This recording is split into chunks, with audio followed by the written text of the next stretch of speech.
बिन फेरे हम तेरे बहे यूपी से आई थी। माली काका लाए थे उसे हमारे घर। उम्र कोई 25-30 वर्ष होगी। पीयूष हमारा बेटा 2 वर्ष का हो गया था। मेरी पत्नी मालती अब नौकरी करना चाहती थी। पीयूष को संभालने के लिए कोई चाहिए थी, इसलिए माली काका ने उसे हमारे घर भेजा। उसने पूरा घर संभाल लिया। पीयूष उससे बहुत घुल मिल गया। कभी कभी रात में भी उसी के साथ सो जाता। मालती भी मना नहीं करती, क्योंकि वो संभ्रांत घर की लगती थी। बहुत शिष्ट, सभ्य और सुघड़। मालती को आज़ादी रास आने लगी। अपने शौक पूरा करने के लिए उसे अब काफ़ी वक्त मिल जाता। पीयूष के बाद पावनी हमारी बेटी भी हमारी ज़िंदगी में आ चुकी थी। वह दोनों बच्चों का पूरा ध्यान रखती। मालती की अनुपस्थिति में मुझे अपने हर काम के लिए उसे आवाज़ लगानी पड़ती। सरयू नाम था उसका। लगभग 4 साल हो गए थे उसे आए। मैंने कभी ध्यान ही नहीं दिया कि साधारण नए नक सोते हुए भी काफ़ी आकर्षक थी वह। फुतवा नाक, लंबे बाल और भरा शरीर, माथे पर छोटी सी बिंदिया। मुझे वो अच्छी लगने लगी। समझदार, भली भोली और कम बोलने वाली। मुंह से निकालने की देर और पल में चीज़ हाजिर कर देती। लेकिन सरयू ने मर्यादा कभी नहीं लांगी और ना ही मुझे लांघने दी। उसकी बिंदिया और सिंदूर मेरी लक्ष्मण रेखा थी। कई बरस गुजर गए। पीयूष और पावनी पढ़ाई खत्म कर चुके थे।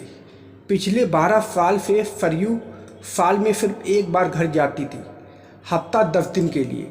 फिर ना कोई खत, ना ही उसके घर से कोई आता। पावनी की सगाई तय थी। सरयू ने एक माँ की तरह मालती के साथ बढ़ चढ़कर काम किया। पिछले कई दिनों से देख रहा था कि उसकी तबीयत गिरने लगी थी, फिर भी वह फिरकी सी घूमती थी। आंखों के नीचे काले घेरे आ गए थे। कभी कभी काम करते करते बैठ जाती। मुझे कुछ ठीक नहीं लग रहा था। पावनी ससुराल चली गई और मालती 10 दिनों के लिए अपने किटी ग्रुप के साथ सिंगापुर। मैंने सरयू से बहुत कहा कि डॉक्टर के पास चले। पीयूष ने भी बहुत समझाया, लेकिन वह नहीं मानी। आखिर वो मनहूस दिन आ ही गया। सरयू फिर चक्कर खाकर गिर गई। मैं बहुत चकरा गया था। अकेला था संभालने वाला।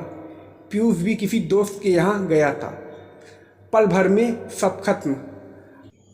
आज भी सरयू की आवाज़ मेरे कानों में सुनाई देती है। उसने कहा, मरते वक्त झूठ नहीं बोलूँगी। बाल विधवा हूँ मैं, मेरा दुनिया में कोई नहीं है। चाची के पास पली बड़ी, गौने से पहले ही पति गुजर गया। चाची ने मनहूस कहकर घर से बाहर निकाल दिया था। आपके घर पहुँची तो नौकरी के निकाले जाने के डर से बिंदी और सिंदूर लगाने लगी। हर साल जो मैं हफ्ता 10 दिन बाहर रहती थी, वो मैं तीर्थ स्थान पर जाती थी। घर तो कोई था नहीं मेरा, ना ही कोई अपना। कभी हरिद्वार, कभी वृंदावन। जैसा जीवन मुझ अभागन को मिला, किसी और को ना मिले, यही सोच अगला जन्म सुधारना चाहती थी। मैं बचपन से प्यार को तरसी थी। जो प्यार इसने मिला वो आपसे ही मिला। बस एक आखिरी ख्वाहिश पूरी कर दीजिए। मेरी चिता को मुखाग्नि आप ही दीजिएगा। बस गति हो जाए मेरी। कितना घबरा गया था मैं।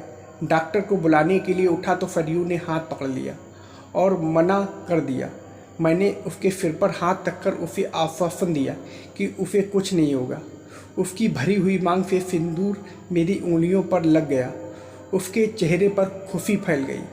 मुस्कुराते हुए सरयू ने मेरी बाहों में दम तोड़ दिया। उसके कमरे से खस्ता हाल का कार्ड मिला। कैंसर था उसे। अकेली दर्द सहती रही, मौत से जूझती रही। उफ तक ना की, किंतु हमें किसी तरह की तकलीफ ना होने दी। पड़ोसियों ने नहला धुला के एक सुहागिन की तरह श्रृंगार किया था उसका। पता नहीं मेरा वहम था या सच। चिर निंदा में सोई सरयू के चेहरे पर मुस्कान वैसी ही फैली थी।